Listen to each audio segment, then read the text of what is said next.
दोस्तों, एक बार फिर स्वागत है आप सभी का हमारे चैनल स्टोरी टाइम पर। आज की कहानी है नरसिंह मेहता की कथा, जो भगवान श्री कृष्ण के अनन्य भक्त थे।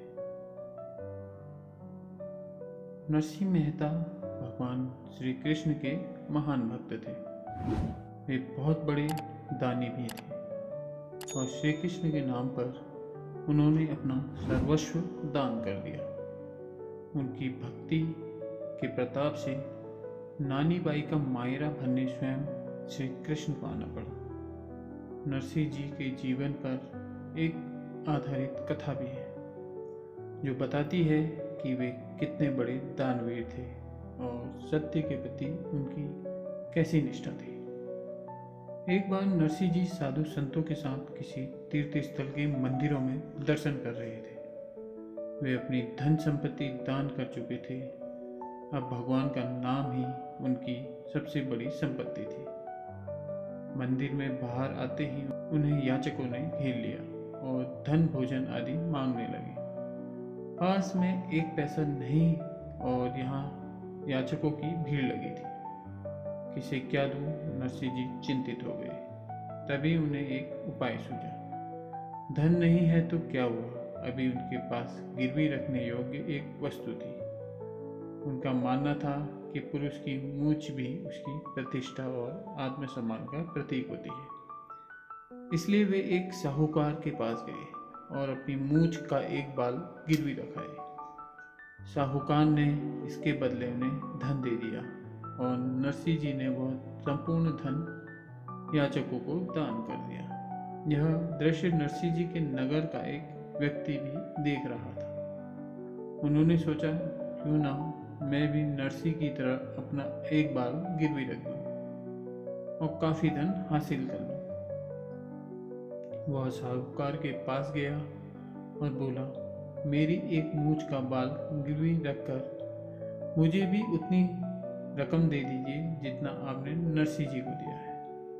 साहूकार ने कहा, ठीक है, आप मूंछ का बाल दीजिए, अभी आपको धन दे दूंगा। इस व्यक्ति ने मूंछ का बाल दिया, लेकिन साहूकार बोला, यह तो सीधा नहीं है, और कोई बाल दीजिए। वह व्यक्ति एक के बाद एक बाल उखाड़ कर देता रहा, लेकिन साहूकार हर बार कोई खोट निकाल देता। आखिरकार उसका धैर्य जवाब दे गया। वह बोला, आपको मेरी उस पीड़ा की परवाह नहीं जो मूंछ का बाल उखाड़ने से मुझे हो रही है। हर बार नया बाल उखाड़ने से मेरी आंखों में आंसू भी आ गए, लेकिन आप मेरा कष्ट नहीं समझ सकते। साहूकार बोला, भाई, तुम्हारी मूंछ का बाल इस योग्य नहीं कि उसे गिरवी रखकर एक कौड़ी भी दी जाए। मैंने नरसिंह को भी इसी तरह परखा था। हर बाल में कोई कमी निकाल देता, लेकिन न जाने वह किस मिट्टी से बना मानव था। उसकी आंखों में आंसू आ गए, परंतु वह अपने संकल्प से नहीं टिका। उसके लिए दीन दुखियों के आंसू ज़्यादा मूल्यवान थे। इसलिए मैंने उसकी मूंछ के सिर्फ एक बाल के लिए काफ़ी धन दे दिया, और वह उसने मेरी आंखों के सामने दान दिया। ऐसे भक्तों को साहूकार तो क्या, भगवान भी कभी मना नहीं कर सकते। नरसिंह मेहता श्री कृष्ण के महान भक्त थे। कहा जाता है कि भगवान श्री कृष्ण ने उनको 52 बार साक्षात दर्शन दिए थे। नरसिंह मेहता का जन्म जूनागढ़ गुजरात में हुआ था। इनका संपूर्ण जीवन भजन कीर्तन और कृष्ण की भक्ति में बीता। इन्होंने भगवान कृष्ण की भक्ति में अपना सब कुछ दान कर दिया था। मान्यता है कि महान भक्त नरसिंह मेहता की भक्ति के कारण श्री कृष्ण ने नानी बाई का मायरा भी भरा था। वे तो बचपन से ही भक्ति में डूबे रहते थे। आगे चलकर उन्हें साधु संतों की संगत मिल गई, जिसके कारण वे पूरे समय भजन कीर्तन किया करते थे, जिस कारण घर वाले उनसे परेशान थे। घर के लोगों ने इनसे घर गृहस्थी के कार्यों में समय देने के लिए कहा, किंतु नरसिंह जी पर उसका कोई प्रभाव न पड़ा। एक दिन इनकी भौजाई ने इन्हें ताना मारते हुए कहा कि ऐसी भक्ति उमड़ी है तो भगवान से मिलकर क्यों नहीं आती। इस ताने ने तो नरसी पर जादू का कार्य किया। वह उसी क्षण घर छोड़कर निकल पड़े और जूनागढ़ से कुछ दूर एक पुराने शिव मंदिर में बैठकर भगवान शंकर की उपासना करने लगे। उनकी उपासना से प्रसन्न होकर भगवान शंकर प्रकट हुए, जिस पर भगत नरसी ने भगवान शंकर से कृष्ण जी के दर्शन करने की इच्छा प्रकट की। उनकी इच्छा की पूर्ति हेतु भगवान शंकर ने नरसी जी को श्री कृष्ण के दर्शन करवाए। शिव इन्हें गोलोक ले गए, जहां भगवान श्री कृष्ण की रासलीला के दर्शन करवाए। भगत मेहता रासलीला देखते हुए इतने खो गए कि मशाल से अपना हाथ जला बैठे। भगवान श्री कृष्ण ने अपने स्पर्श से हाथ पहले जैसा कर दिया और नरसी जी को आशीर्वाद दिया। अगली कथा है पिता के श्राद्ध में भक्त नरसी जी पर श्री कृष्ण की कृपा की। एक बार नरसी मेहता की जाति के लोगों ने उनसे कहा कि तुम अपने पिता का श्राद्ध करके सबको भोजन कराओ। नरसी जी ने भगवान श्री कृष्ण का स्मरण किया और देखते ही देखते सारी व्यवस्था हो गई। श्राद्ध के दिन कुछ घी कम पड़ गया और नरसी जी बर्तन लेकर बाजार से घी लाने निकल गए। रास्ते में एक संत मंडली को इन्होंने भगवान का नाम संकीर्तन करते हुए देखा। नरसी जी भी उसमें शामिल हो गए। कीर्तन में यह इतना लीन हो गए कि इन्होंने घी ले जाने की बात भुला दी और उसमें रम गए। घर पर इनकी पत्नी इनकी प्रतीक्षा कर रही थी।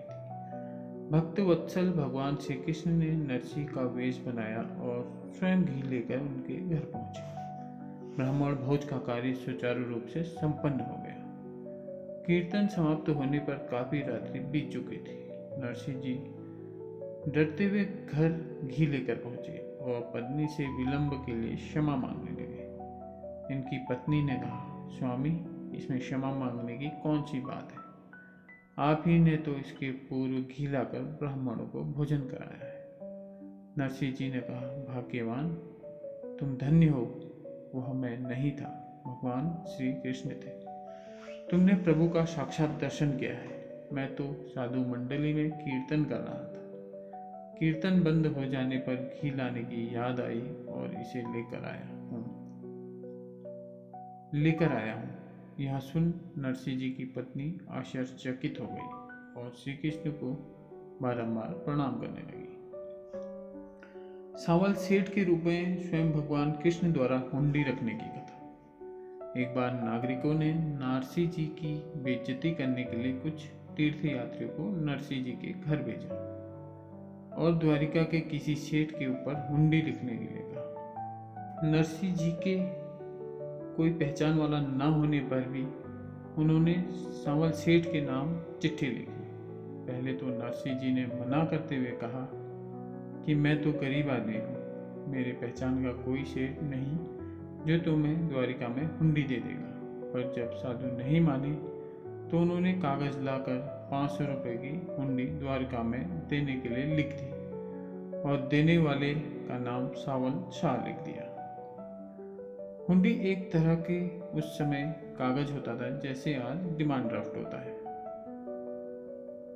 इससे रास्ते में धन की चोरी होने का खतरा कम हो जाता था। जिस स्थान के लिए हुंडी लिखी होती थी, उस स्थान पर जिसके नाम की हुंडी हो वह हुंडी लेने वाले को धन दे देता था। द्वारिका नगरी में पहुंचने पर जब संतों ने पता किया, लेकिन कहीं भी सावल शाह नहीं मिले। सब कहने लगे, अब यह हुंडी तुम नरसी लाल से ही ले लेना। उधर नरसी जी ने उस धन का सामान लाकर भंडारा देना शुरू कर दिया। जब सारा भंडारा हो गया तो अंत में एक वृद्ध संत भोजन के लिए आए। नरसी जी की पत्नी ने जो सारे बर्तन खाली किए और जो आटा बचा था उसकी 4 रोटियां बनाकर उस वृद्ध संत को खिला दी। जैसे ही संत ने रोटी खाई वैसे ही उधर द्वारिका में भगवान ने सावल शाह के रूप में प्रकट होकर संतों को हुंडी दे दी। नानी बाई का मायरा में स्वयं श्री कृष्ण द्वारा मायरा लाने की कथा। नानी बाई का मायरा भक्त नरसिंह की भगवान श्री कृष्ण की भक्ति पर आधारित कथा है, जिसमें मायरो अर्थात भात भरना, जो कि मामा या नाना द्वारा कन्या को उसकी शादी में दिया जाता है। नरसिंह के पास कुछ भी धन नहीं होने के कारण उनकी भक्ति की शक्ति से वह भात स्वयं श्री कृष्ण को भरना पड़ता है। लोचना बाई नानी बाई की पुत्री थी। नानी बाई नरसिंह जी की पुत्री थी और सुलोचना बाई का विवाह जब तय हुआ तब नानी बाई के ससुराल वालों ने यह सोचा कि नरसिंह एक गरीब व्यक्ति है तो वो शादी के लिए भात नहीं भर पाएगा। उनको लगा कि अगर वह साधुओं की टोली को लेकर पहुंचे तो उनकी बहुत बदनामी हो जाएगी। इसलिए उन्होंने एक बहुत लंबी सूची भात भरने के सामान की बनाई। उस सूची में करोड़ों का सामान लिख दिया, जिससे कि नरसिंह उस सूची को देखकर खुद ही ना आए। नरसिंह जी को निमंत्रण भेजा गया, साथ ही मायरा भरने की सूची भी भेजी गई। परंतु नरसिंह के पास केवल एक चीज थी, वह थी श्री कृष्ण की भक्ति। इसलिए वे उन पर भरोसा करते हुए अपने संतों की टोली के साथ सुलोचना बाई को आशीर्वाद देने के लिए वहां पहुंच गए। उन्हें आता देख नानी बाई के ससुराल वाले भड़क गए और उनका अपमान करने लगे। अपने इस अपमान से नरसिंह जी व्यथित हो गए और रोते हुए श्री कृष्ण को याद करने लगे। नानी बाई भी अपने पिता के इस अपमान को बर्दाश्त नहीं कर पाई और आत्महत्या करने दौड़ पड़े, परंतु श्री कृष्ण ने नानी बाई को रोक दिया और उससे यह कहा कि कल वह स्वयं नरसिंह के साथ मायरा बनने के लिए आएंगे। दूसरे दिन नानी बाई बड़ी ही उत्सुकता के साथ श्री कृष्ण और नरसिंह जी का इंतजार करने लगी और तभी सामने देखती है कि नरसिंह जी संतों की टोली और कृष्ण जी के साथ चले आ रहे हैं और उनके पीछे ऊंटों और घोड़ों की लंबी कतार आ रही है, जिसमें सामान लदा हुआ है। दूर तक बैलगाड़ियां ही बैलगाड़ियां नजर आ रही थी। ऐसा मायरा ना अभी तक किसी ने देखा था और ना ही देखेगा। यह सब देखकर ससुराल वाले अपने किए पर पछताने लगे। उनके लोग को भरने के लिए द्वारिकाधीश ने 12 घंटे तक स्वर्ण मुद्राओं की वर्षा की। नानी बाई के ससुराल वाले उस सेठ को देखते रहे और सोचने लगे कि ये कौन है